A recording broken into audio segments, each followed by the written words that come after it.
Hey Sherman, welcome to your basement tour once again. This is sort of the start of some of the finishes, even though it looks a little messy and incomplete. We're kind of getting to the point where there's a bunch of finishes that are getting tidied and clean, which is kind of the start of the end of the mess. So up here we've got transom windows that have all been ordered a couple weeks ago. We're expecting them soon. That will kind of change how much daylight is in this basement space. So this is going to be a big change in the feature of the basement, that all this southern light comes down into the basement via more lights and windows up there. The bulkheads are kind of all wrapped up around, with the exception of where we've got your new steel.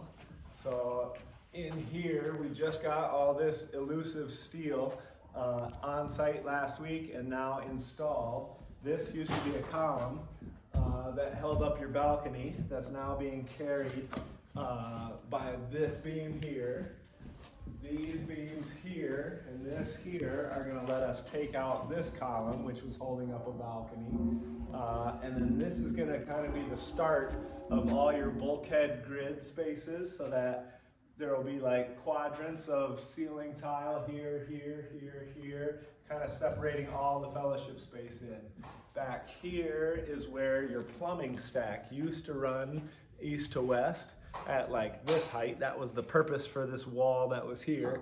It's now up in the ceiling and tied in and all going out to the street in a modern way now. The rest of this side is sort of just wrapping up. The kitchen is a mess because it just is getting moved out of. It's now ready for paint and flooring, which is all kind of sequenced in. These are your two new baths. The bathrooms are done in here with tile. This is the new floors. And then they're paint ready in these spaces, both sides of the corridor. So even though this looks like a mess, this is where if a ceiling grid goes in here and this stuff is all painted, all of a sudden it's kind of done. So as we go out through here, we're getting ready to say that we're moving on towards flooring. All the finishes are happening in all these closets. All the finishes are happening down that corridor. And then here we wait for flooring and for tile to show up, and then that kitchen's gonna be shiny and new soon and very soon.